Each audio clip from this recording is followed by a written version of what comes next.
So hello my dear friends, my dear students, once again welcome all of you. एक बार आप सभी का फिर से स्वागत है। हमारा थर्ड पार्ट आज मैं लेके आया हूँ द रेड ट्रैप का, जो फ्लेमिंगो का चैप्टर नंबर 4 है। और इसके 2 पार्ट हमने देखे हैं और दोनों पार्ट जो हैं वो एक बहुत ही अमेजिंग नोट पे ख़त्म हुए थे। तो आज जो हम बात आगे करने वाले हैं उससे पहले मैं चाहता हूँ एक क्विक रिवीजन हम लोग कर लेते हैं चैप्टर का कि अब तक हमने क्या क्या देखा है। तो एक व्यक्ति है जो रेड ट्रैप बना करके बेचने का काम करता है। वह व्यक्ति अपने जीवन में खुश है, गरीबी में है, 2 वक्त की रोटी कमाने की कोशिश करता है, उससे ज़्यादा उसे अपनी लाइफ में कुछ नहीं चाहिए। घूमता फिरता रहता है, एक क्रॉफ्टर के यहाँ पहुँचता है, वहाँ उसके 30 क्रोनर चुरा करके जंगल में चला जाता है। जंगल में जा करके खुद फंस जाता है और फंस करके ऐसी स्थिति में पहुंच जाता है कि मरने ही वाला होता है। तभी उसे शाम के समय आवाज़ें सुनाई देती है, जिससे उसे पता चलता है कि आसपास कहीं पर ढलाई खाना है और उस आवाज़ का अनुसरण करते हुए उस आवाज़ की तरफ चला जाता है। वहाँ जा कर के कुछ लोग उसे मिलते हैं जिनसे परमिशन लेकर के वो एक फौज में जा कर के, और जो भट्टी होती है, फर्नेस होती है, उसके पास में जा कर के बैठ जाता है और अपने आप को गर्म करने की और साथ ही साथ सुखाने की भी कोशिश करता है, क्योंकि उस रास्ते के दौरान थोड़ा सा गीला हो जाता है। और ये दिसंबर के लेट आवर्स हैं, यानी कि 22-23 दिसंबर के आसपास की बात है, 23-24 दिसंबर आप मान लीजिए। तो उस समय का ये समय है, ठीक है ना। तो आप समझ सकते हैं कि कैसी ठंड वाली स्थिति होगी। वहाँ पर उस रामस जो आयरन वर्क्स है उसका मालिक जो है वो वहाँ पर आ जाता है। वहाँ आकर उसे देखता है ध्यान से, और देख करके उसे अपने पुराने रेजिमेंट के एक साथी के तौर पर पहचानता है और पहचान करके उसे अपने घर ले जाने का प्रयास करता है। लेकिन वह उसके घर जाने के लिए राजी नहीं होता, वह उसके घर नहीं जाना चाहता। तो वह वहाँ से चला जाता है। घर जाकर अपनी सबसे बड़ी बेटी को भेजता है उसे मनाने के लिए कि तुम जाओ, उसे मना करके लेके आओ, वो मेरा पुराना साथी है और शायद उसके जीवन में कुछ समस्याएं रही होंगी, तो वो इस तरह का जीवन अब जी रहा है, तो उसे लेकर के आओ। वह उसे जैसे तैसे बहला फुसला करके ले आती है। लाने के बाद में उसे घर पे अच्छे से नहलाया धुलाया जाता है, साफ़ सुथरा किया जाता है, और साफ़ सुथरा करने के बाद में उसकी शेविंग की जाती है, हेयर कटिंग की जाती है, ठीक से उसे नहलाया जाता है, एक अच्छा सा सूट उसे पहनने के लिए दिया जाता है। और अब जब दिन की रोशनी में वहाँ पर वो उन सबके सामने खड़ा है, तो जो उस आयरन मिल का जो मालिक है वह अपनी गलती को समझ जाता है कि मुझे लगा था कि भाई ये व्यक्ति तो मेरा दोस्त है, लेकिन अब जब मैं ब्रॉड डे लाइट में इसे देख रहा हूँ तो मुझे समझ में आ रहा है ये मेरा दोस्त नहीं है, मैंने शायद इसे कोई गलत व्यक्ति समझ लिया था। तो मैंने क्वेश्चन भी पूछा था आप लोगों से कि आप लोगों के हिसाब से अब उसके साथ क्या होगा। एक तो मेरा क्वेश्चन ये था कि आप अंदाज़ा लगाइए कि उसके साथ क्या होगा। अब एक क्वेश्चन साथ में मैंने और किया था, जैसा कि मैं हमेशा अपने हर लेक्चर के लास्ट में करता हूं, कि क्या आपने कभी किसी ऐसे व्यक्ति की मदद की है जो ज़रूरतमंद हो। और उस लेक्चर में मैंने बताया भी था कि ज़रूरतमंद सोचते ही हमारे दिमाग में पहली छवि क्या आती है, उस पर मैंने क्लेरिफिकेशन भी दिया था। अगर आपने देखा नहीं है तो लास्ट वीडियो जो है उसे एक बार देखिए और उसके लास्ट में क्वेश्चन है उसका आंसर दीजिए, ठीक है। 2 क्वेश्चन मैंने पूछे थे। अभी भी मैं लेके आया हूँ एक क्वेश्चन और लास्ट में पूछने के लिए, देखते हैं कितने लोग आंसर देते हैं।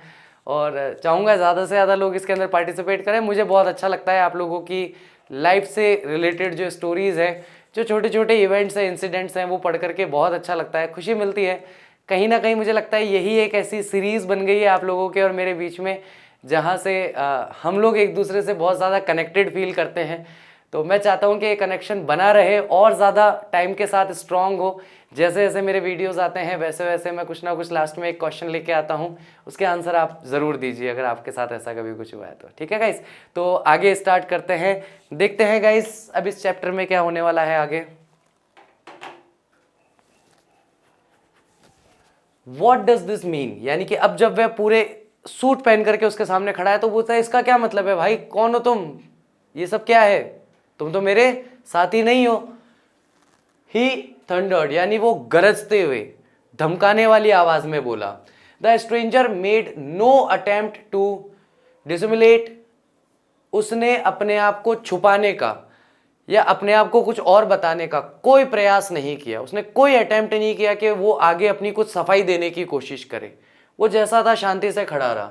ही saw at once that the splendour had become to an end, और वह यहाँ पर समझ गया था, उसने एक बार में देख लिया था कि जो भी शान और शौकत थी, नहाना धोना, बढ़िया कपड़े, और आगे उम्मीद कर रहा था कुछ अच्छा खाने को मिल जाए, एक आध दिन यहाँ रहने को मिल जाए, तो वो सारा का सारा वैभव जो है, वो सारी की सारी ऐश जो है वो खत्म हो चुकी थी। अब एक अंत तक आ पहुंची थी। अब सब कुछ क्लियर हो गया था, इसको पता चल गया मैं इसका दोस्त नहीं हूं। अब ये निकालेगा घर से बाहर या कुछ ना कुछ बुरा होने वाला है।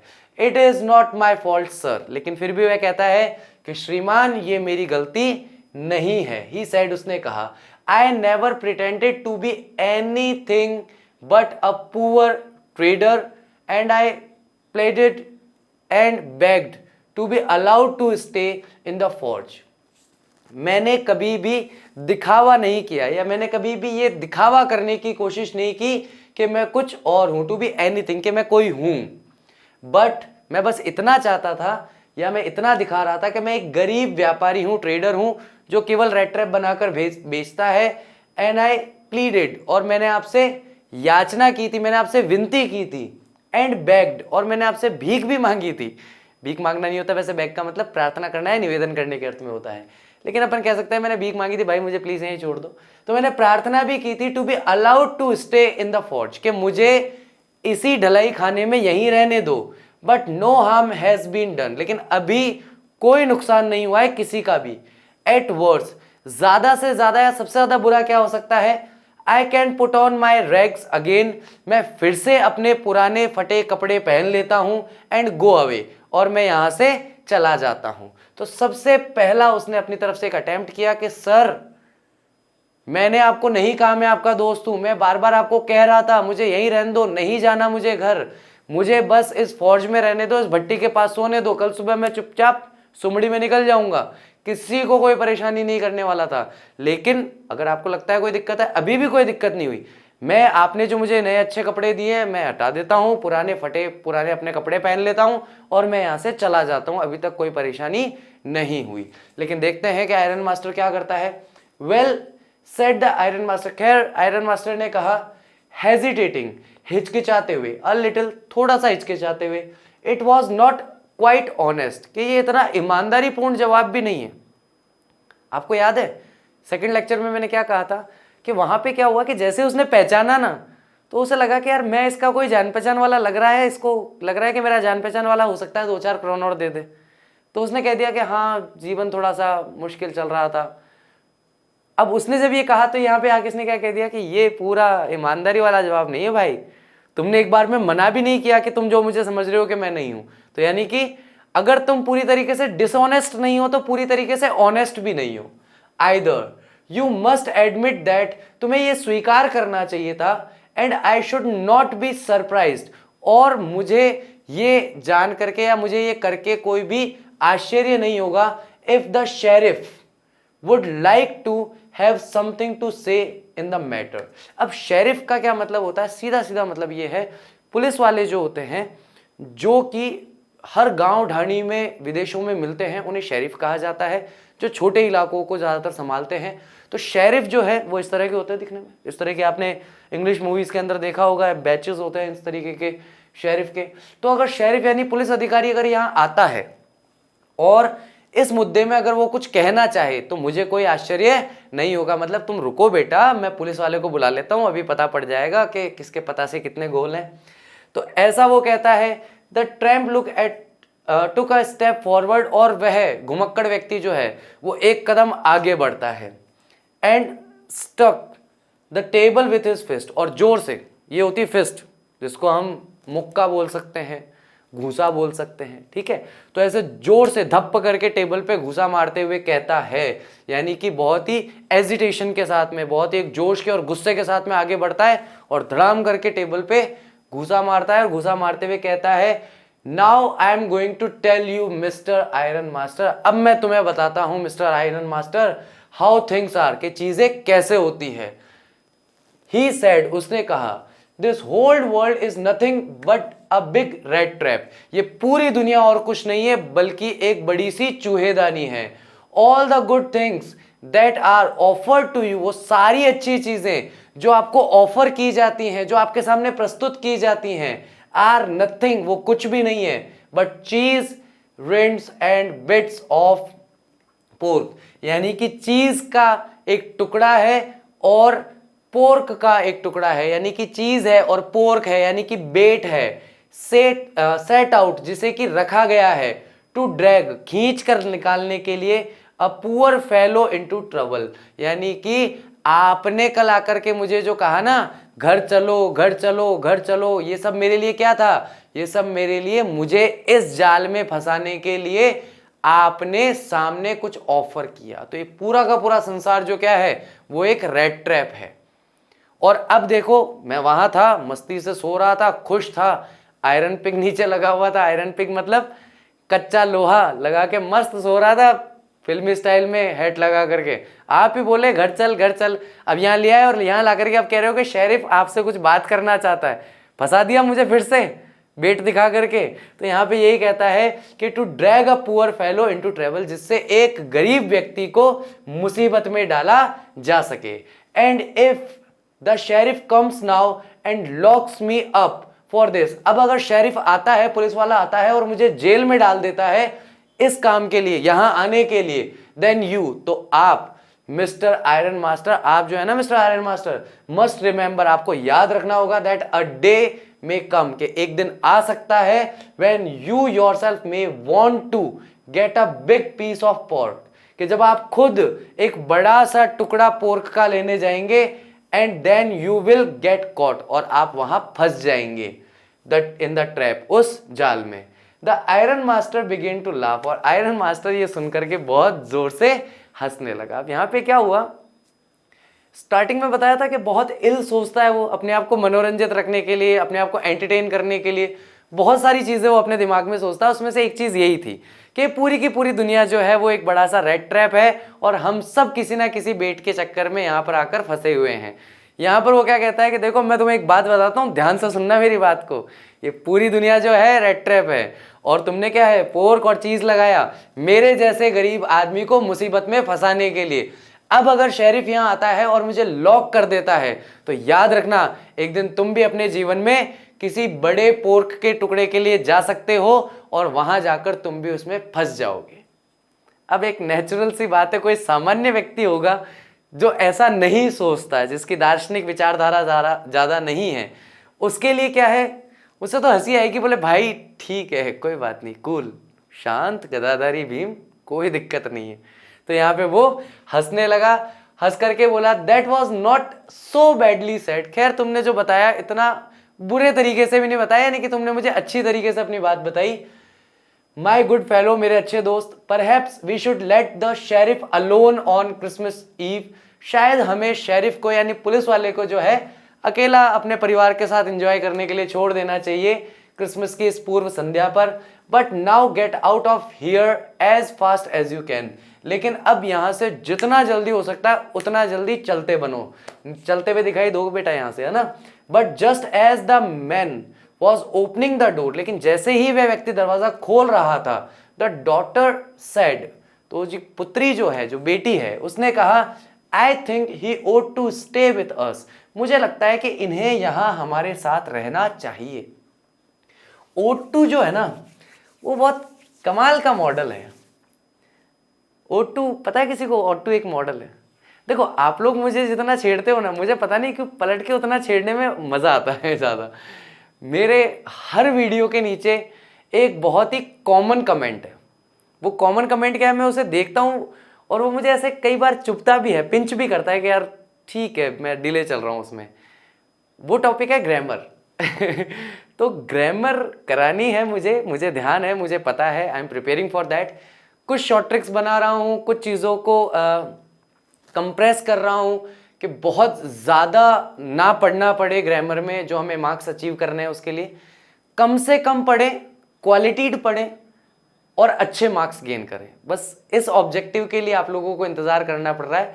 नहीं तो अगर केवल बात इतनी है ना कि केवल ग्रामर पढ़ानी है तो मैं कल से चालू कर दूंगा, मुझे कोई इशू नहीं है ग्रामर चालू करने में, लेकिन क्वालिटी नहीं होगी, मज़ा नहीं आएगा ना, तो फिर देखो मैं भी थोड़ा सा डिमोटिवेट होऊंगा कि यार ठीक है जैसा सब पढ़ा रहे हैं, जिस तरीके से सब पढ़ा रहे हैं मैं भी वैसे पढ़ा दूँ तो क्या फ़ायदा।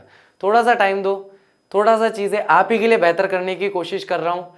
थोड़ा सा वेट करो। तो O2 को मैंने यहाँ इसलिए हाईलाइट किया क्योंकि सबसे शानदार मॉडल है, मॉडल्स में से O2 जो है सबसे शानदार तरीके का मॉडल है। शुड के साथ साथ चलता है लेकिन शुड नहीं है।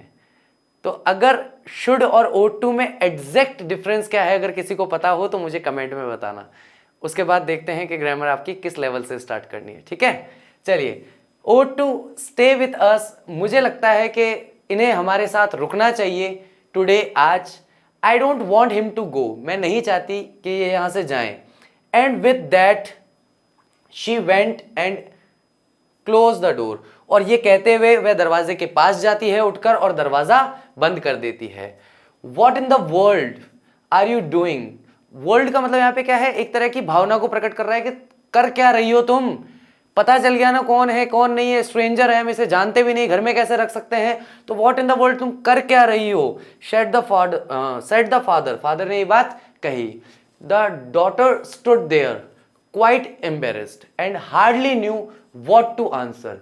डॉटर जो है, बेटी है, वो वहां पर बहुत असहज होकर के, थोड़ा सा अपमानित सा महसूस करके, एम्बेरेस्ड होकर के वहां पर खड़ी रही और मुश्किल से ही जानती थी, उसे समझ में नहीं आ रहा था कि अब इस बात का जवाब क्या दूं। कहते ना, डायलॉग तो मार दिया लेकिन अब उस पर जब पलट के डायलॉग आया तो अब पलट के क्या बोलना है वो नहीं पता। तो वही चक्कर है कि मुझे लगता है इसे यहाँ रुकना चाहिए, हमारे साथ एंजॉय करना चाहिए। ठीक है, तू कर क्या रही है वो तो मुझे भी नहीं पता। आगे देखते हैं। That morning she had felt so happy, उस सुबह वो बहुत ज्यादा खुशी महसूस कर रही थी। When she thought how home like, जब उसने ये सोचा कि कितना घर के जैसा महसूस होगा।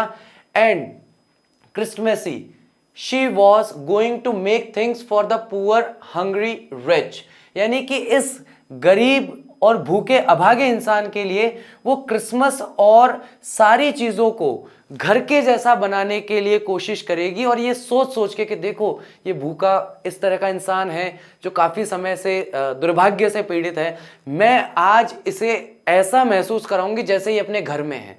मैं आज इसे ऐसा महसूस कराऊंगी कि इसने बहुत अच्छा क्रिसमस इस साल मनाया है। She could not get away from the idea, अब वो उस विचार से बाहर नहीं निकल पा रही थी। ऑल एट वंस, एक बार में, जस्ट केवल इस वजह से कि पहले वो दोस्त समझ के लाए थे, अब दोस्त नहीं है। And that was why she had interceded for the vagabond, इसीलिए अब उसने आगे आकर के और इंटरसीडेड यानी कि वकालत करना शुरू कर दिया था, तरफदारी करना शुरू कर दिया था उस वेगाबॉन्ड के लिए। यानी कि वेगाबॉन्ड के लिए वो तरफदारी कर रही थी कि भाई इसे यहीं रुकने दिया जाए। क्यों रुकने दिया जाए? क्योंकि उसने जो अपने सपने बना रखे थे कि मैं ऐसा इसको क्रिसमस का एटमॉस्फेयर बना के दूंगी कि बहुत खुश हो जाएगा, तो उस आइडिया से दूर नहीं होना चाह रही थी, इसलिए उसने अपने फादर को अपोज करके उसे वहां रुकने के लिए कहा या अपने फादर से परमिशन लेने की कोशिश की। I am thinking of this stranger here said the young girl, उस यंग लड़की ने कहा कि मैं यहां पर इस अजनबी के बारे में सोच रही हूं। He walks and walks the whole year long, ये बस चलता रहता है, पूरे साल चलता रहता है। And there is probably not a single place in the whole country, और इस पूरे के पूरे देश में, इस पूरी की पूरी कंट्री में ऐसा कोई एक सिंगल जगह, एकमात्र ऐसा स्थान नहीं है वेयर ही इज वेलकम, जहां इसका स्वागत किया गया हो।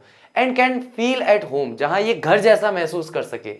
When ever he turns he is chased away, जब कभी भी ये मुड़ता है, रुकता है, किसी की तरफ देखता है कि कोई मेरा वेलकम करे, इसे वहां से भगा दिया जाता है। Chased away. Always he is afraid of being arrested, ये हमेशा से ही डर में रहता है कि इसे अरेस्ट कर लिया जाएगा। एंड क्रॉस एग्जामिन्ड, और इससे सवाल जवाब किए जाएंगे, इससे पूछताछ की जाएगी, कहाँ रहते हो, क्या करते हो, अच्छा कल शाम को क्या खाया, पैसे कहाँ से आए, चुराए। तो इस भय में, इस डर में ही अपना जीवन जीता है।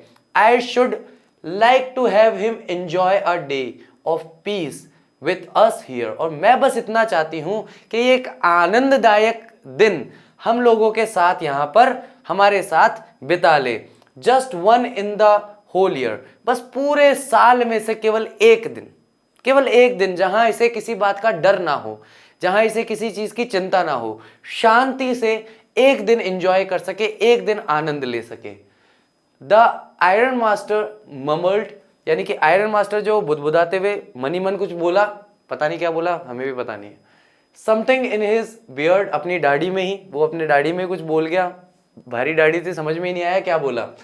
ही could not bring himself to oppose her, अब वो जो उसकी बेटी थी वो उसको अपोज नहीं कर पा रहा था, यानी उसकी बात को टाल नहीं पा रहा था, उसकी बात का विरोध नहीं कर पा रहा था।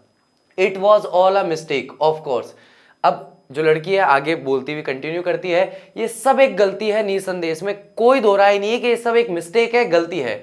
बट एनीवे, लेकिन खैर, I don't think we ought to chase away a human being, लेकिन मुझे नहीं लगता कि हमें भगा देना चाहिए एक इंसान को, whom we have asked, जिससे हमने ही पूछा था, टू कम हेयर, जिसने हमने ही कहा था या हमने ही उसे इनवाइट किया था कि वो यहां आए, एंड टू whom, और उस व्यक्ति को we have promised Christmas cheer, और हमने उसे क्रिसमस की खुशी या आनंद देने का प्रॉमिस किया था। यानी कि मैं नहीं चाहती कि एक ऐसे व्यक्ति को हम यहां से भगा दें जिसे हम खुद ही क्रिसमस पे एक खुशनुमा समय देने के लिए, एक अच्छा समय देने के लिए आमंत्रित कर कर यहां लाए थे।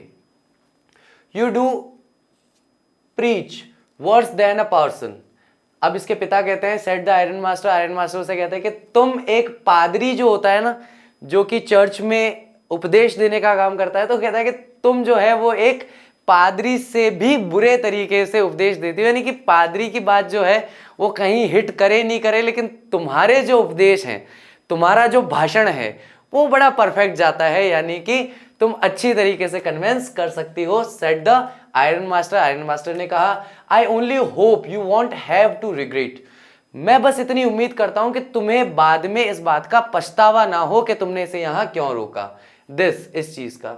The young girl took the stranger by the hand, young girl जो है उसने हाथ पकड़ करके स्ट्रेंजर को, and led him up to the table, और उसे रास्ता दिखाते हुए टेबल के पास लेकर गई। नाउ सिट एंड ईट, अब यहां बैठ जाओ और खाओ, शी सेड, उसने कहा, for she could see that her father had given in, क्योंकि अब वो अपने पिता के चेहरे पे देख चुकी थी कि वो हार मान गए हैं और उन्होंने उस स्ट्रेंजर को वहां रुकने के लिए अलाउ कर दिया है कि चलो ठीक है भाई, ये स्ट्रेंजर यहां रुक सकता है। तो वह कॉन्फिडेंस के साथ उसके पास जाती है, उसका हाथ पकड़ के लाती है, उसे टेबल पे बिठाती है और कहती है कि अब तुम बैठो और खाओ आराम से, ठीक है। The man with the red trap said not a word, लेकिन वह व्यक्ति जो स्ट्रेंजर था, जो रेड ट्रैप्स के साथ रहता था हमेशा, उसने एक शब्द भी नहीं कहा।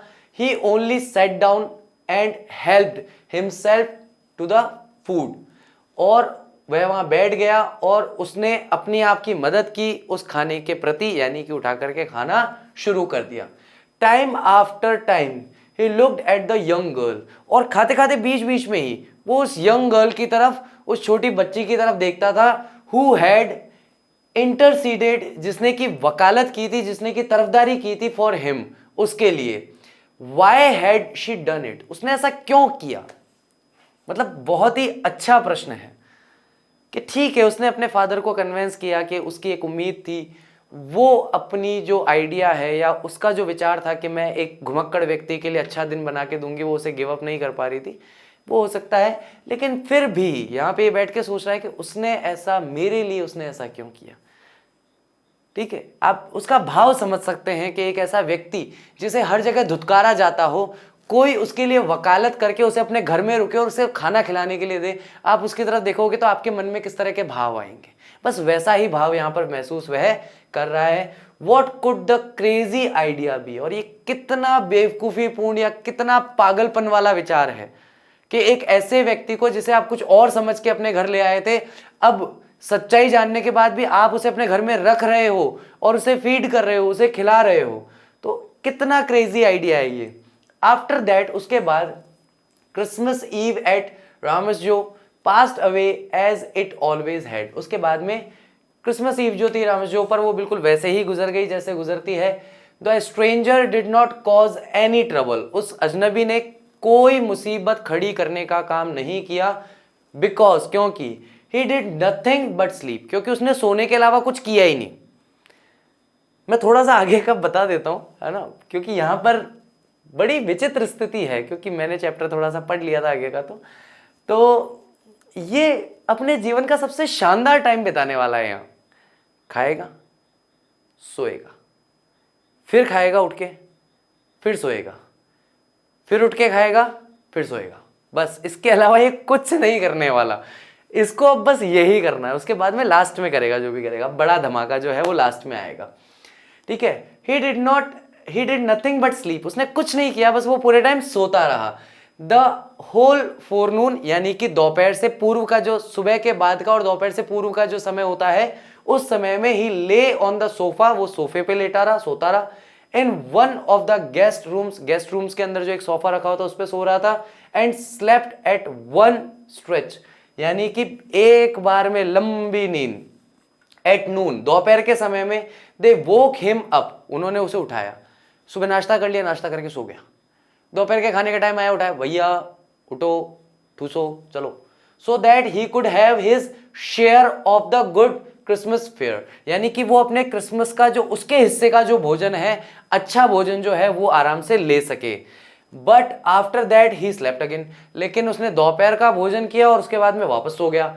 इट सीम्ड एज दो, ऐसा प्रतीत हो रहा था, फॉर मैनी ईयर्स, कई सालों से, he had not been able to sleep, कि वो कभी ऐसे नहीं सोया था।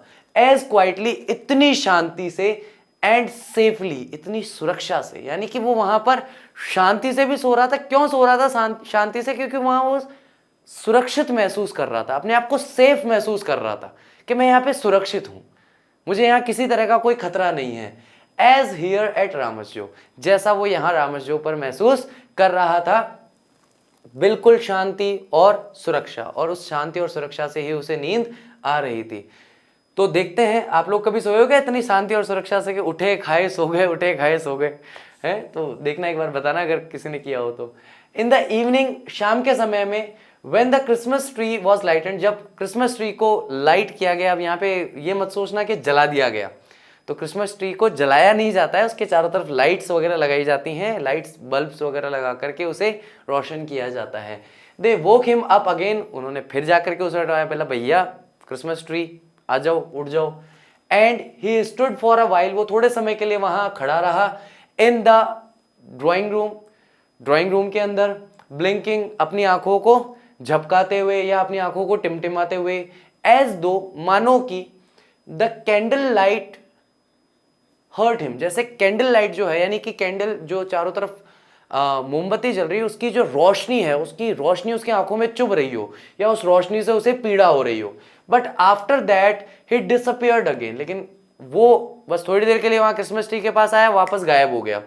2 hours लेटर ही वॉज अरोज्ड, 2 घंटे के बाद उसे फिर से जगाया गया, वंस मोर, एक बार फिर से। He then had to go down into the dining room, उसके बाद उसे डाइनिंग रूम में जाना पड़ा। And eat the Christmas fish, उसने वहां पे क्रिसमस फिश खाई।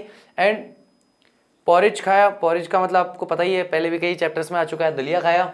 As soon as they got up from the table, जैसे ही वो अपने खाने की टेबल से सभी लोग खड़े हुए, he went around two each one present, तो जितने भी लोग वहां मौजूद थे वो उन सभी के पास गया। एंड सेड थैंक यू, और उन सबको धन्यवाद कहा। एंड गुड नाइट, और शुभ रात्रि कहा।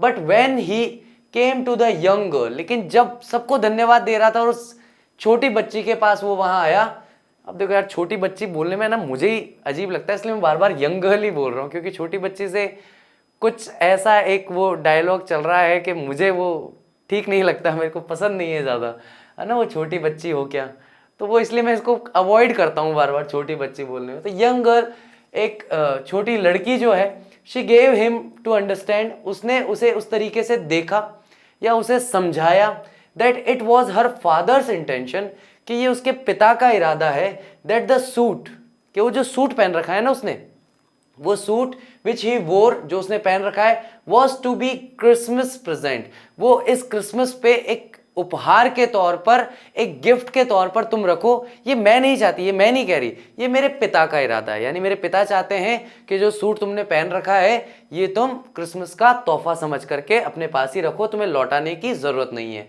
ही did not have to return it, उसे यह लौटाने की आवश्यकता नहीं है। and if he wanted to spend next Christmas Eve in a place where he could rest in peace, अगर वो अगला जो क्रिसमस ईव है उसे भी शांति से किसी ऐसी जगह पर बिताना चाहता है जहां वो शांति से आराम कर सके। देखो, रेस्ट इन पीस वो वाला नहीं है, रिप वाला। रेस्ट इन पीस जब किसी की मृत्यु पे कहा जाता है, ये वो वाला नहीं है। ये क्या है? Rest in peace. इसको वर्ड टू वर्ड लेना है। रेस्ट का मतलब आराम करना, इन पीस मतलब शांति में। अगर वो शांति से आराम करना चाहे अगली क्रिसमस पे भी, तो उसका वेलकम है, उसका स्वागत है।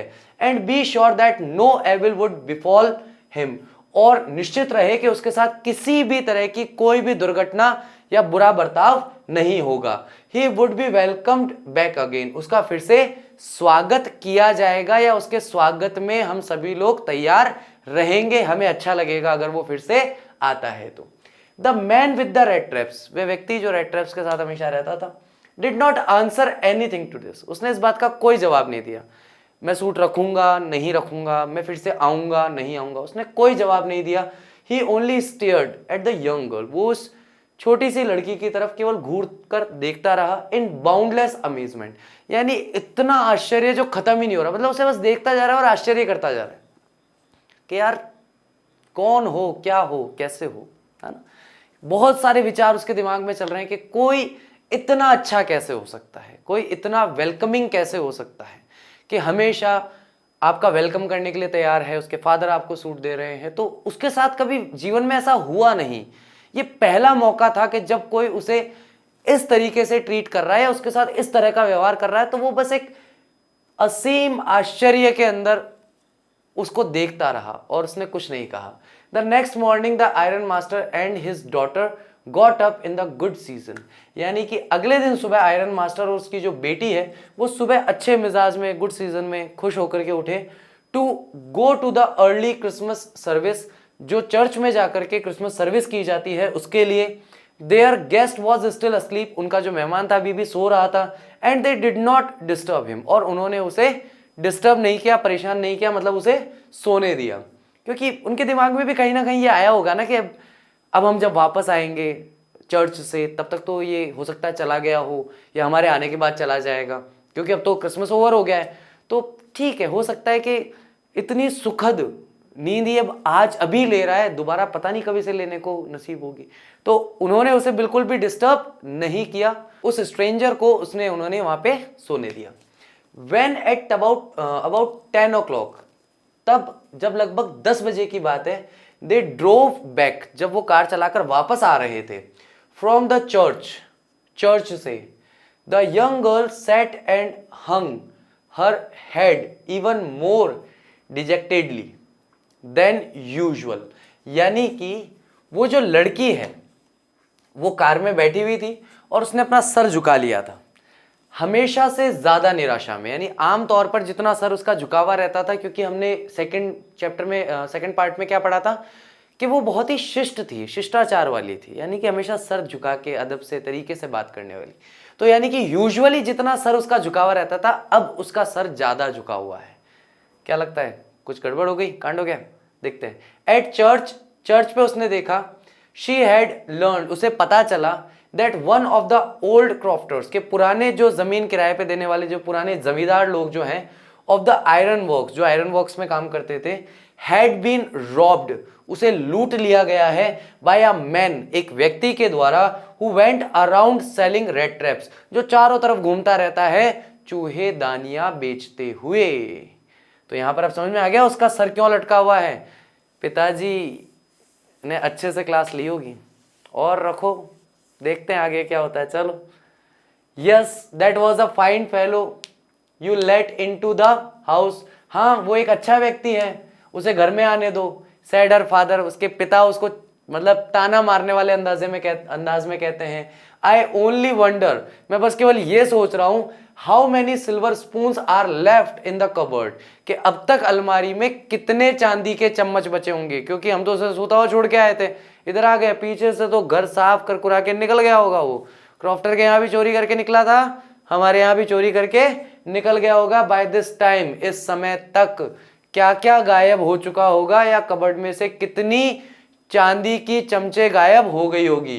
The wagon had hardly stopped at the front steps, यानी घर के सामने जो सीढ़ियां थी वहां पर जो वेगन है, जो गाड़ी है, वो मुश्किल से रुकी ही होगी, मतलब पूरी भी नहीं रुकी। When the iron master asked the valet, कि आयरन मास्टर ने उस वैले से पूछा, उस नौकर से पूछा, whether the stranger was still there, क्या अभी भी वो अजनबी यहीं अंदर रुका हुआ है। He added that he had heard at church, और उसने आगे जोड़ते हुए बताया कि उसने चर्च में सुना है, that the man was a thief, कि वो आदमी एक चोर है। द वैले आंसर्ड, और वैले ने जवाब दिया, that the fellow had gone and that he had not taken anything with him at all, कि वह व्यक्ति जो है, वह व्यक्ति जा चुका है और वो अपने साथ कुछ भी नहीं लेके गया, एनीथिंग एट ऑल, वो कुछ भी अपने साथ नहीं लेके गया।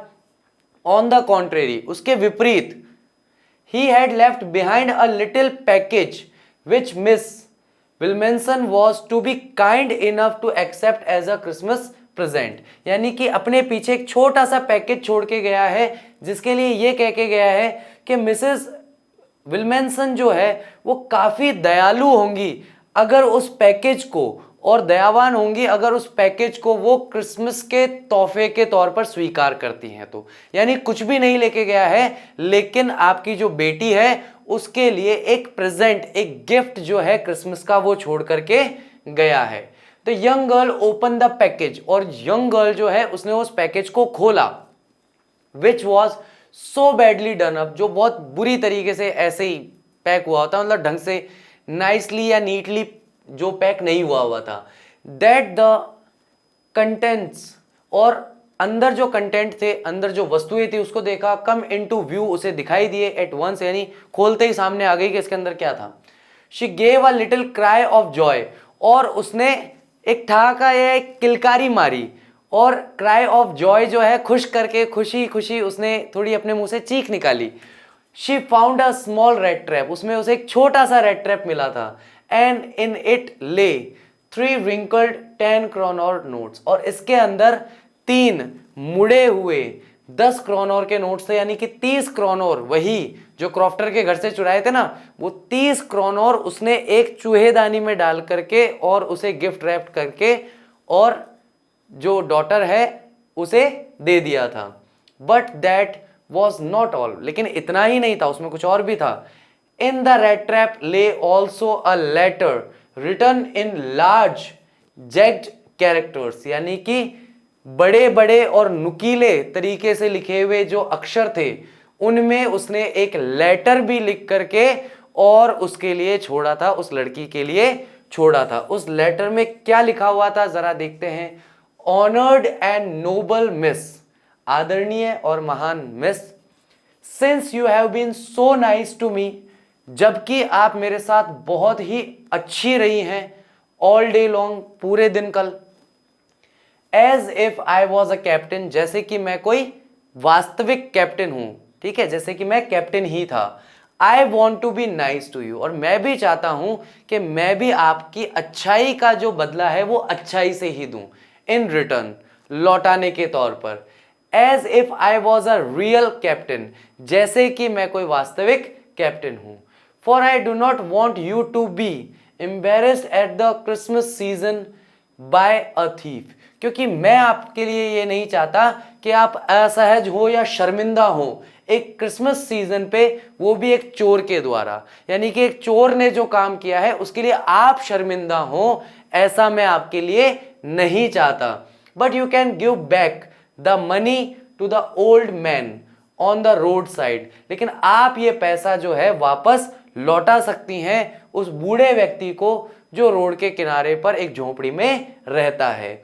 Who had the money pouch hanging, जो पैसे के पाउच को या पर्स को टांग कर रखता है, ऑन द विंडो, खिड़की पर, विंडो फ्रेम यानी खिड़की के फ्रेम पर, एज अ बेट, एक चारे के तौर पर, फॉर पुअर वेंडरर्स, गरीब घुमक्कड़ लोगों के लिए। यानी कि यहां पर वो कहता है कि देखिए आपने मेरा वैसा सम्मान किया जैसे कि मैं कोई वास्तविक कैप्टन हूं, तो मैं चाहता हूं कि मैं भी आपका वैसा ही सम्मान करूं जैसे कि मैं एक कैप्टन हूं।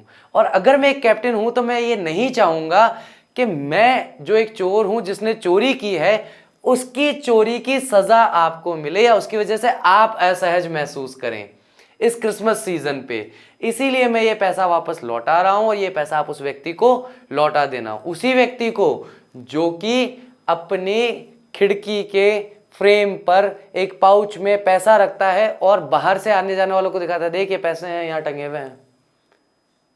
अब आप ये करोगे हरकत अगर किसी पुअर वंडरर के सामने, किसी गरीब घुमक्कड़ के सामने, तो उसके लिए तो बेट हो गया, उसके लिए तो चारा हो गया। अब उसको देख करके उसका दिमाग घूम गया, उसने तोड़ करके खिड़की और ले लिया पैसा और फंस गया ट्रैप के अंदर, रेड ट्रैप में फंस गया वापस से।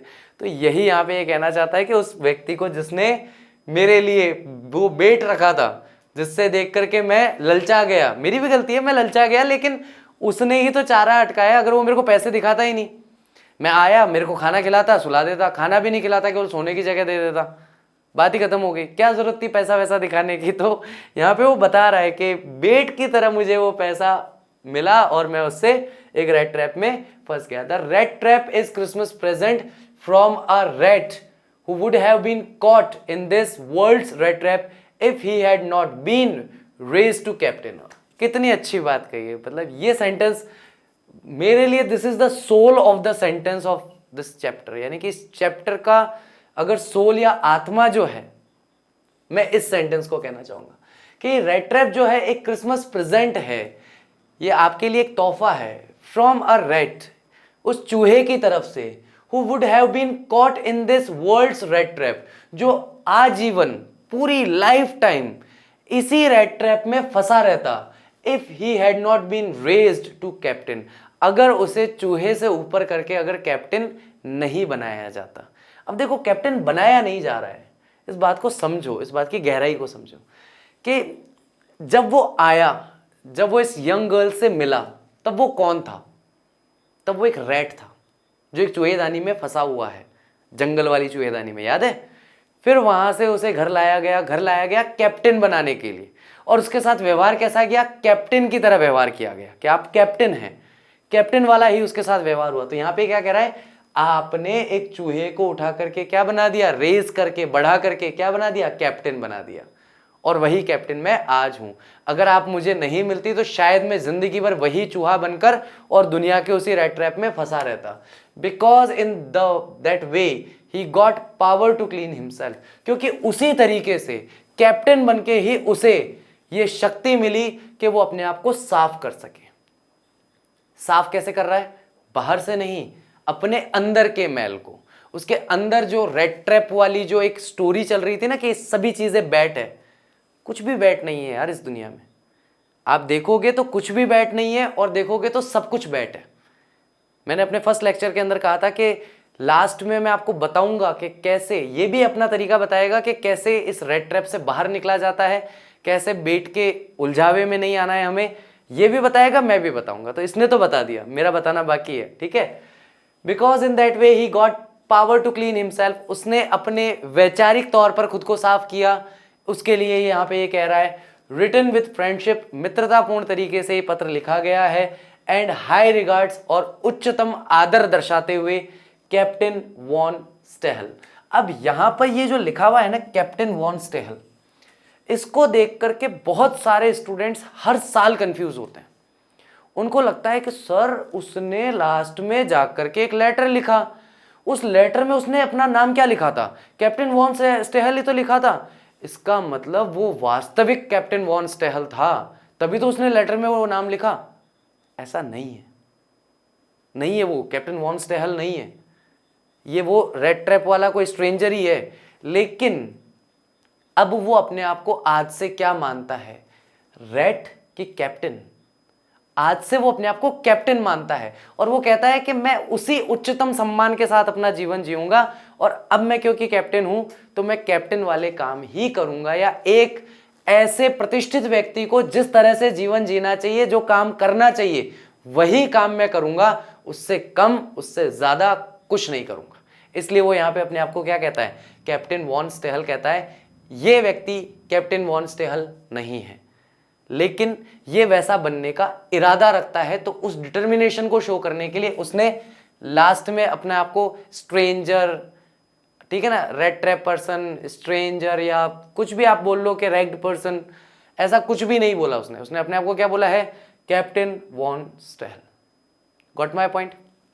चलिए, तो अब बारी है मेरा तरीका बताने की। देखो गाइस, बेट जो है उसको समझने की जरूरत है, उसकी डेफिनेशन समझने की जरूरत है। कोई भी व्यक्ति जो ऐसे विषय की साधना करता है जो उसके मन का विषय है, मेरा मन क्या करना चाहता है वो मैं करूं, तो समझ लो बेट है। मेरा मन यार पढ़ाई करने का नहीं हो रहा, मेरा मन दोस्तों के साथ इधर उधर बस केवल तफरी मारने का हो रहा है, या और भी बहुत सारी चीज़ें जो मैं बोलूँगा नहीं, लेकिन आप समझ जाना। तो कोई भी ऐसी चीज़ जो आपकी मन का विषय हो, तो वो सारी की सारी चीज़ें बेट्स हैं आपके लिए। और हर वो चीज़ जो आपकी बुद्धि का विषय हो, आपका बुद्धि, आपका दिमाग क्या कहता है कि आपको क्या करना चाहिए, क्या नहीं करना चाहिए, बुद्धि के आपके जितने विषय हैं वो सारे के सारे बेट नहीं हैं, वो आपके लिए लैंडमार्क्स हैं जो आप आगे से आगे अपने जीवन में बढ़ने के लिए आपको वन बाय वन क्रॉस करके अपने जीवन को प्रगतिशील बनाना है। तो जो भी आपके बुद्धि के विषय हैं उनका चयन करो, उनके अनुसार अपना जीवन जियो और आगे का काम करो। जो भी आपके मन के विषय हैं उन्हें छोड़ दो, वरना ऐसे गोल गोल वाले रेड ट्रैप में फंसोगे ना कि गोल गोल घूमते ही रह जाओगे, उससे कभी बाहर नहीं निकल पाओगे। और जब भी बाहर निकलोगे तो बहुत दुखद स्थिति में बाहर निकलोगे आप। उसके बाद में काफ़ी समय आपको साइकोलॉजिकली स्टेबल होने के लिए अपनी लाइफ में देना पड़ेगा। आपको लगेगा कि आप मनोवैज्ञानिक तौर पर, दिमागी तौर पर स्टेबल ही नहीं हो पा रहे हो, क्योंकि आपने अपने आप को इतनी सारी गलत चीज़ों में घेर लिया है कि जो काम की चीज़ें हैं, जो इंपॉर्टेंट है लाइफ में, वो तो छूट गया, और जो इंपॉर्टेंट नहीं है आप उसके पीछे पीछे पीछे पीछे चले जा रहे हो, जिसकी कोई इंपॉर्टेंस ही नहीं है। पता पड़ रहा है कि नॉन इंपॉर्टेंट चीज़ों को इतनी इंपॉर्टेंस दे रखी है कि लाइफ का मैक्सिमम टाइम वो कंज्यूम कर रही है, और जो इंपॉर्टेंट चीज़ें हैं उन पर टाइम देने के लिए है ही नहीं, बचा ही नहीं। ना दिमाग में कोई स्पेस बचा, ना मेमोरीज में कोई स्पेस बचा, फालतू की चीज़ों को भर रखा है। तो ये एक तरीका हो सकता है जिससे आप रेड ट्रैप में गिरने से बच सकते हैं। आपको अगर कोई आइडिया पता हो कि रेड ट्रैप में गिरने से और कैसे बचा जा सकता है, या कैसे हम रेड ट्रैप को अवॉइड कर सकते हैं, तो प्लीज़ मेरे साथ आप कमेंट में ज़रूर शेयर कीजिएगा। प्लस मैं एक चीज़ आप लोगों से जानना चाहता हूँ कि ये जो चेंज हुआ है, जो रेड ट्रैप बेचने वाला जो व्यक्ति है, स्टार्टिंग में जैसा इसका थॉट प्रोसेस है, जैसे इसके विचार हैं, और अंत में जैसा इसका थॉट प्रोसेस है, जैसे इसके विचार हैं, ये जो परिवर्तन हुआ है, ये जो एक ट्रांसफॉर्मेशन हुआ है इसका जीवन में, इसके बारे में आप क्या कहना चाहते हैं? आपको क्या लगता है कि आप में से कितने लोग इस चीज़ से रिलेट कर पा रहे हैं कि यार सच में सर ये चैप्टर ख़त्म होने से पहले हमें तो लग रहा था कि हम तो कैप्टन वॉन स्टेहल ही हैं, लेकिन अब लग रहा है कि वास्तविकता में हम तो रैट हैं और कैप्टन वॉन स्टेहल तो अभी हमें बनना है, और उसके लिए कुछ आवश्यक परिवर्तन करने हैं जो अब हम करेंगे। तो रेड ट्रैप में आप रेड से कैप्टन वॉन स्टेहल के बारे में क्या सोचते हैं? क्या आप ऑलरेडी रेड वाली पोजीशन में हैं, कैप्टन वाली पोजीशन में हैं, या आपको लगता है कि अभी आपको ट्रांसफॉर्म होने की ज़रूरत है? जो भी आपका आइडिया हो प्लीज़ मेरे साथ शेयर कीजिए, मुझे बहुत अच्छा लगेगा। Thank you very much, I will see you soon and take care till that, bye bye, see you.